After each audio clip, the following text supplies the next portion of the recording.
I know leftists, socialists, Democrats, the media mob, they are loving the Republican infighting on Capitol Hill, but they may not want to cast stones from a glass house. If there's one thing that we can say for certain tonight, is that the Democratic Party is a disaster filled with till the brim with nothing but liars. For example, remember Biden's pledge not to raise taxes on the middle class? Well, here are 5 taxes that went into effect in January. That includes a new multi-billion-dollar tax on those who power their homes with natural gas, a $12 billion tax on crude oil, another $1 billion tax on coal, a $71 billion tax on your 401k and your retirement funds that had the worst year since 2008 last year, and $225 billion, a corporate tax hike that, by the way, corporations won't pay. They will pass it on to you.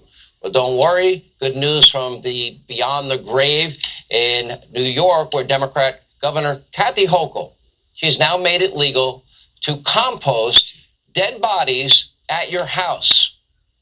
I didn't make that up. Here to respond, our liberal friend, co-host of The Five, Jessica Tarlov. First, you can gloat if you feel like it. You know, you're probably very happy that there was great. chaos. What's that? I said, okay, great. I'd like some gloat You time. thought today was great, right? You loved it. It was a good day for Democrats, for sure. But I listened to your monologue, obviously, and it seemed quite balanced about it, that today was a bit of an embarrassment, but hopefully they can get it together. And I would imagine that those 20 pizzas or something got delivered, and they're working on a plan. But obviously the fact that Kevin McCarthy is losing more votes as the day carries on because people see that he's not going to get there in terms of the numbers is quite disheartening for Republicans. All right, let me ask, all right, if you're gloating about that, let me ask you about this. 2022 was the worst year for the stock market since 2008. The CBO has found that Biden's inflation cost the average American household $10,000. And Joe Biden did make a promise that I'm sure you remember, that he wouldn't raise taxes on those making under $400,000 a year, a couple, but he raised taxes on natural gas, on crude oil, on coal, on people's IRAs and pensions, and corporate income taxes, which means that all of that money will be paid for by people that make less than $400,000 a year.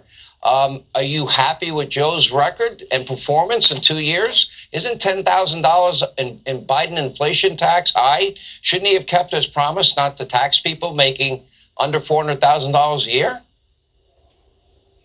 Well, there was a lot in there. So I'll start with the things that we can agree on, which is that inflation was a huge problem. And obviously the spike in gas prices, which I'm unwilling to say was just Putin's price hike, though it did happen on a global level, was a huge problem for everyday Americans. They voiced that concern. The economy was the number one issue in the election. The problem was for Republicans. I didn't think it was a problem that Democrats held the Senate and kept obviously Joe Biden in power, and lost the House by a slim margin, is that Republicans didn't put up a viable alternative. They didn't have a coherent set of policies that Americans believed would make them better off the day after. Who gets hurt the most when you have inflation? Isn't it the poor, the middle class, people on fixed incomes? When you tax oil, and when you tax gas, and when you tax coal, and when you tax corporations, and when you tax, people that had the worst year in the stock market since 2008, those are all taxes Joe Biden and the Democratic Socialists put in place. All of those taxes are impacting the very people that your fellow Democratic Socialists say they have the most compassion for: the poor, the middle class, people on fixed incomes. So the bottom line is Joe Biden lied to us. Joe Biden went back on his promise. It was such a big deal when George Herbert Walker Bush said, "Read my lips, no new taxes." And then he went back on his pledge. How come Joe Biden, how come you're a liberal Democrat? You're also an honest person. I've known you for years.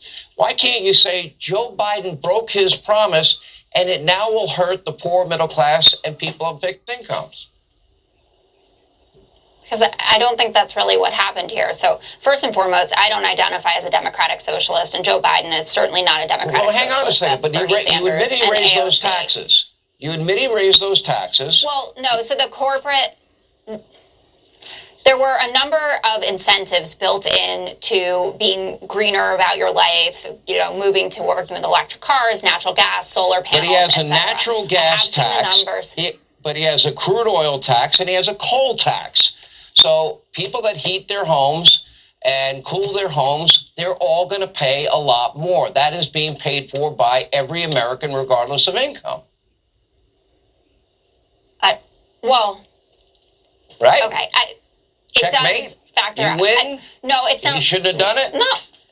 Well, no, I don't think so. I think that the transition was hurried along perhaps too quickly, but that we do have to, and this is something that we're in agreement with on a global level, that the environment is in danger, that we need to do whatever we can to lower the number of emissions. So even if that means breaking his pledge to not raise taxes on people I don't think that that's the right... I really don't think that's the right terminology for this. No, so he said he wouldn't raise taxes on people that make less than $400,000, and now he's raised taxes in 5 different ways and more. I'm only giving you the short list, and that's okay with you? No, it's not okay for people who are struggling to get by to have their taxes raised, but that is not what So Joe broke his promise to those people. There's a plan. It takes years. It's literally not what I said. And corporations, by the way, are paying the lowest rate. Can you acknowledge that he broke his word? I mean, the segment is over. I don't see it that way. I think that he offset a number of these plans by making sure that those in most vulnerable positions are protected. Did he give us a tax cut somewhere? Where did he cut taxes and offset it?